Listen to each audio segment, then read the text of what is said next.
Hi, my name is Karla Soto. We're going to be doing the assessment of the heart, neck vessels, and we're going to be assessing for peripheral vascular disease. Hello, sir. My name is Karla. I'm going to be your F&P student for today. I'm going to be assessing the heart, neck vessels, and also we're going to be assessing for peripheral vascular disease. Do you give consent to be on this video? I give consent. I give my consent as well. Okay, so first thing is I'm going to start is to assess. So I'm going to look at my patient from head to toe, assessing if he's in any signs of distress, any signs of shortness of breath, diaphoresis. This may be indication of a myocardial infarction. I'm also going to be assessing for cyanosis. This may be indication for arterial disease. So after I assess, I'm going to go ahead and palpate. So I'm going to palpate every artery, starting with the carotid artery. I'm going to be assessing for rate, rhythm, amplitude, noting any weak pulses, symmetry.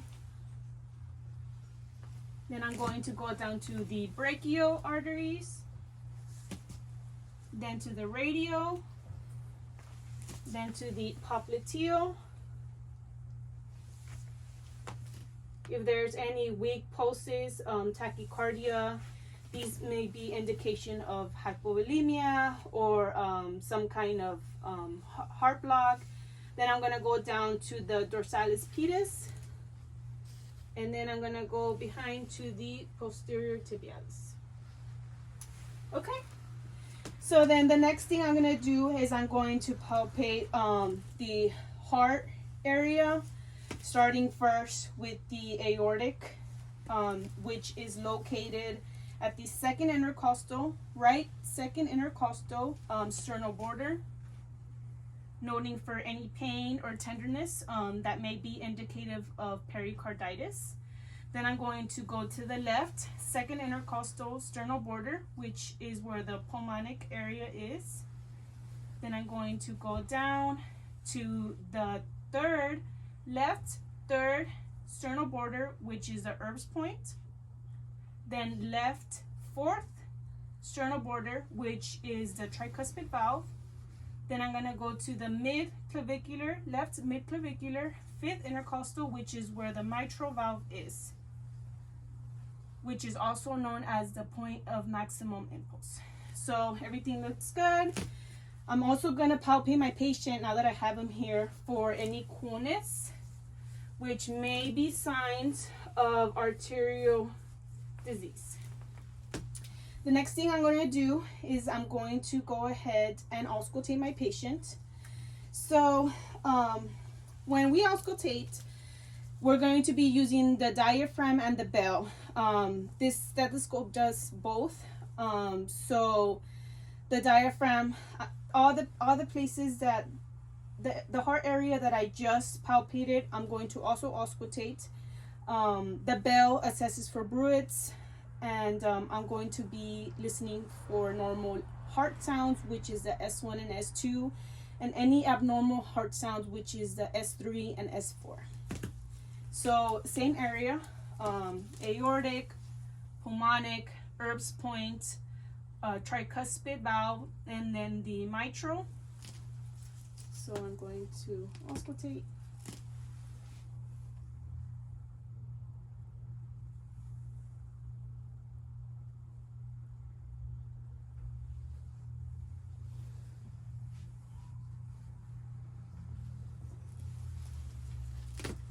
I'm also going to auscultate the patient's arteries in his abdominal area. I'm going to auscultate the abdominal aorta. Then I'm going to go into the renal arteries, the inguinal arteries, the iliac arteries, and then I'm going to go to the femoral arteries.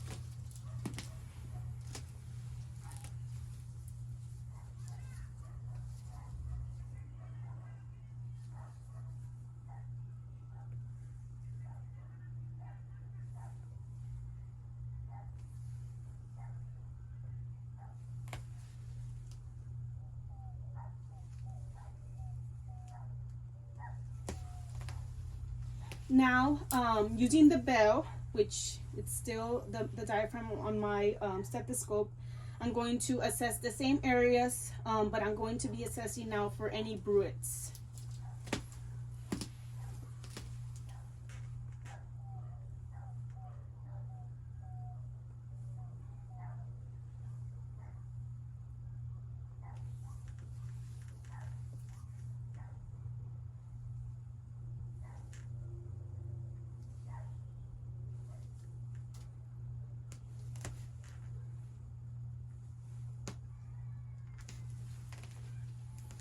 The abdominal aorta should not be pounding.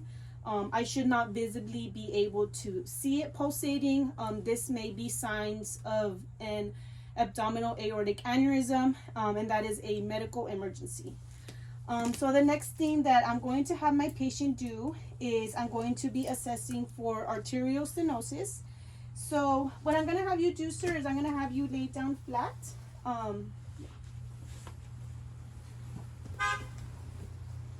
And then what I'm going to do is I'm going to bring one leg up and then let all the blood flow down.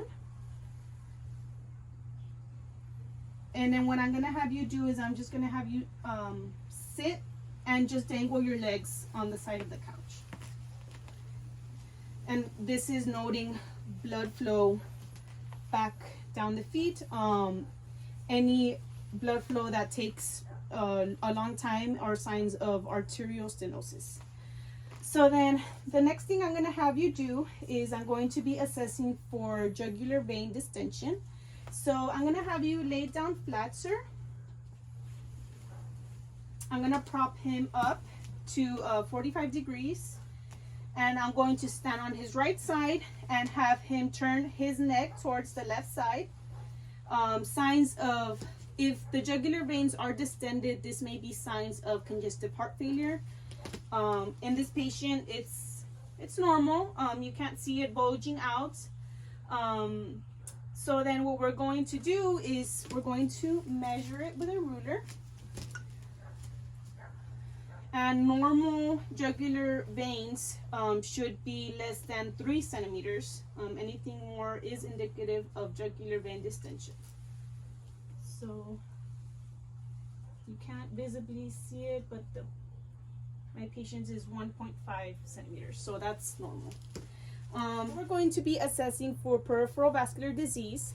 So the first thing I'm going to do is I'm going to assess my patient from head to toe, looking for any signs of cyanosis, nail clubbing, which could be indicative of a congenital heart defect, any edema, any pitting edema. Next we're going to do is we're going to go ahead and palpate him. Going to palpate for any warmness, any tenderness. Noting also capillary refill, which needs to be less than 2 seconds. Anything greater than that is indicative of blood obstruction, which is indicative of peripheral vascular disease. Capillary refill on his toes. Then we're going to be checking for pitting edema. So I'm going to check for any pitting edema. Okay, so everything is normal with my patient. The last thing that I'm going to be assessing for is the distal pulses, which is the brachial pulse, and then the dorsalis pes. Any weak pulse or unilateral pulse is indicative of peripheral vascular disease, which could be indicative of congestive heart failure. And with my patient here, everything seems normal. Checking his pulses, we would check for the rate, rhythm, amplitude, and that is it. Thank you so much for watching.